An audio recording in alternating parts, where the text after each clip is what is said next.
and Liam's going to be talking about evaluating perceivability of choropleths.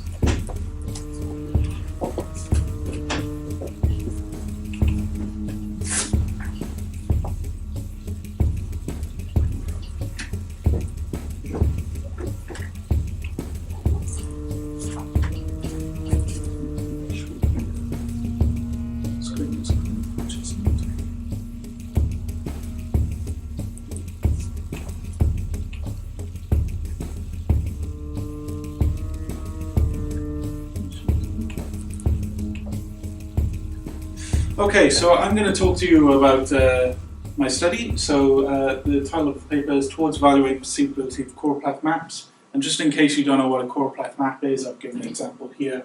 So this is the election results for the UK.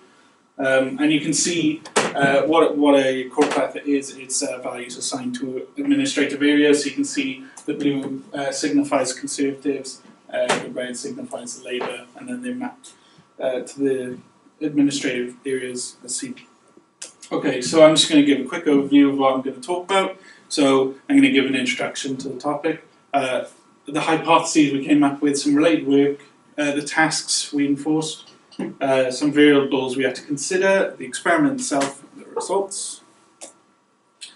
So, first of all, can everyone see this polygon on the screen right here? It's pretty easy to see.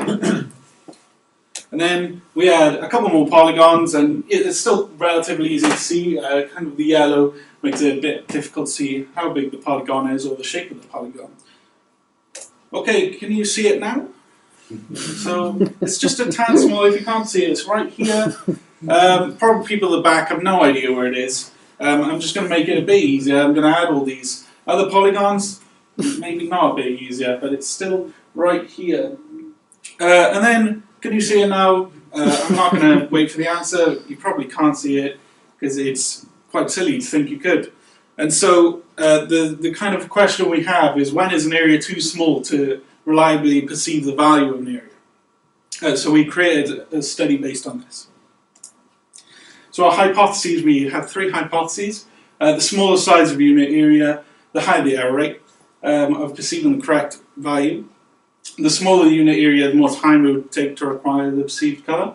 And we have a third one as well, a bit more subjective. The user will prefer choropleths with a larger minimum area size of a small one, preferably or particularly with a trade-off between the amount of the area resolution or the amount of areas on the screen in favour of legibility.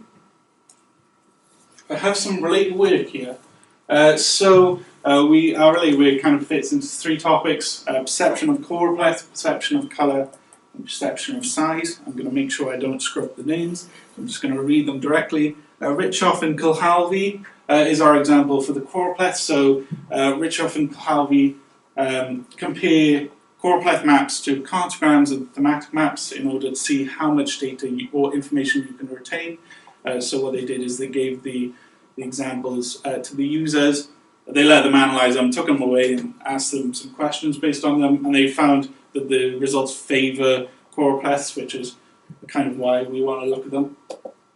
We have the perception of colour, so colour is a massive topic, and we've just taken one example here.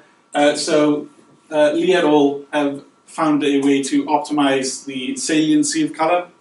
So they've taken two examples, one from Colorbro, one from Healy, and they've ran them through their own algorithm, and then they've shown optimized versions. So you can see on the right, maybe not much change, but on the left, there's a lot of optimizations done with saturation, for example. And this is mainly so that you can depict which color is which. So with this green, it might blend in with blue here, but obviously that's not the case in the second one. And then we have the perception of size, which is closely related. So we have our example here. And so they wanted to check how long it would take to find a specific value. So it's a bit different. We don't want people, well, we want people to find the value, but we try to show them the value as quickly as possible. Whereas they're trying to find the value. So it might not be clear to the people at the back, but there's a purple square here. So that would be the test to find the purple square within these pieces of data. I've cropped this out, so there was actually some smaller cases for the grid, but their results showed that the grid was a lot easier to find than on the scatter plot, and size was relative to the performance time to find this value. Okay, so we have our tasks now. So the first task is to identify a given unit area and then perceive this color. So this is the one we have here. We have it circled, we have it highlighted, and we can say the area is green. Task 2 is to compare two different areas and compare the colors. So we have one here, which is orange, and we have one here, which is blue. And then we can say the areas are different colors. And then finally, we have task 3. So this is based on previous work for dynamic Choropleth maps, which we presented in IV over the summer. And so we have the default Choropleth map, and we let the user scroll through different versions of that map with different minimum area sizes. So this has an enforced area of 0.1% screen space, and then they just select the one they prefer. Okay. So we have some variables. So there's a lot of considerations we needed to take into account. The first one was area uniformity, whether we wanted every area to be the same or to be rapidly different. So in this context, we decided that we'd just leave them as they are, non-uniform shape, just because that's usually how the areas work, unlike something like the US. So the US mainly has square areas. Something like the UK just has a mess of areas. We have the area boundary design, so this is also a tricky one because we have to look at them based on two different scales. So you can see on the first one, it's quite helpful to have the outline boundary inserted, so you can see the different colours, especially when you have two of the same colour next to each other. You need to separate them so there's no bias in that situation. But on this one, it will become a lot more tricky because of the how standout-ish the black is. So we need to take that into consideration. We needed to communicate the target area. This was also a big problem because we're talking about areas of maybe 1 pixel, for example. So trying to tell them where it is without giving away the color was very tricky. And I'll talk about that in the future work and the limitations. We had to select a color map. So color saliency is very important. We didn't want people to be confused about which color is which when they're deciding which one it is. We didn't want that to take an effect.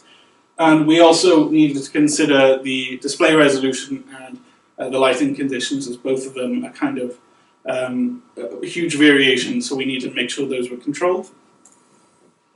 So now we have the experiment itself. So this is the software that we gave the users.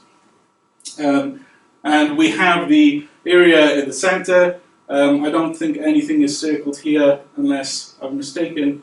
And they have the selections of color there.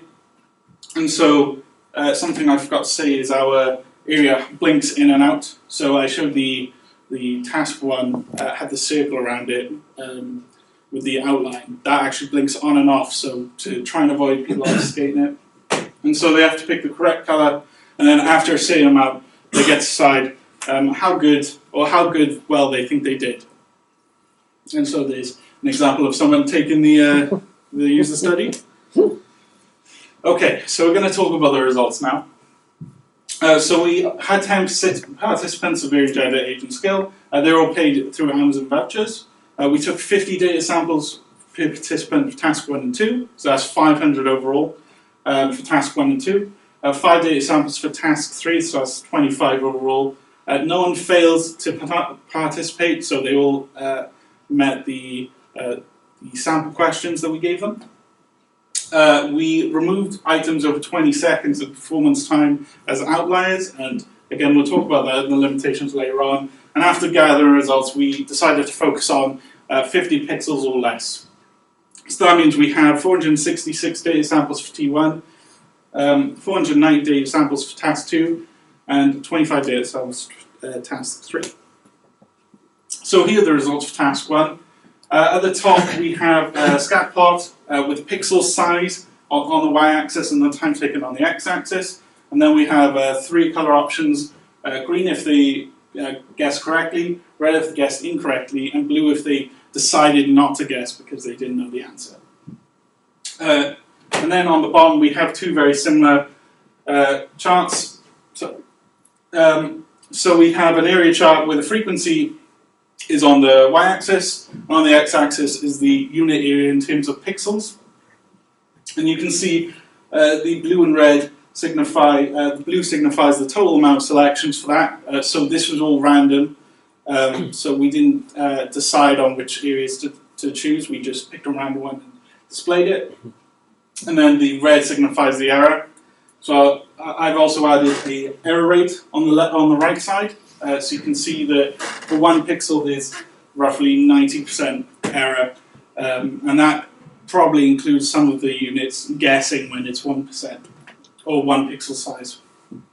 So we did some statistical analysis on this, and we're going to talk about the error rate versus the area size first, which is H1, and that is used on this chart. So we found that there was a negative correlation of 0.770, which is quite severe, where -1 would be the most severe. And then for time taken, which is done on this, we had 0.325 or negative 0.325, so those both correspond with our hypotheses. Then we have task 2, very similar, we have the same graphs, but the data is slightly different. For example, on this one you can see a lot more people were using the couldn't tell option rather than trying to compare them, which is something quite interesting, I think. We can see the error isn't quite as bad, and that's probably because in task 2, rather than selecting 2 different colors, they just have to select the binary yes or no, are they different? And so we've done the same correlation test on this, not quite as severe for the error rate of 0.43 or negative 0.433. And then again for the pixels we have negative 0.358, so roughly the same for that, for H2. So these will both be our hypothesis that we stated. And then we have task 3. So task 3 is a little bit special. So on the x-axis we have the minimum required screen space for the options we gave, and then we have the frequency on the y-axis, and then we just have the selections that we provided, just so we can see a clearer output of when people picked which. And I have some examples to show of some of these options. So this is Japan, and we can see here the most selected option was right on the end, at 0.25% minimum area screen space. And you can kind of see the difference here, a lot larger on this side. Some interesting things we heard from the participants was that they actually wanted, they actually liked seeing these islands as one full area rather than multiple areas, and so that's why they kind of focus on the right hand side. And then we have Wales here, which is more focused on the left hand side or the middle, at 0.6% screen space. So most of the changes here are around this area. Yeah.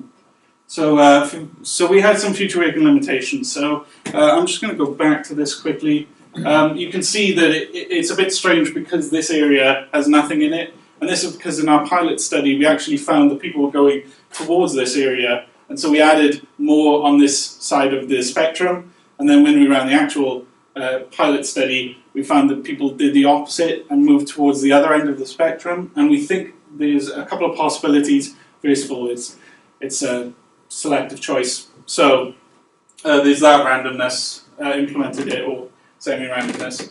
The other option is that these increments were a lot smaller than these increments, and so that could have affected people's choices.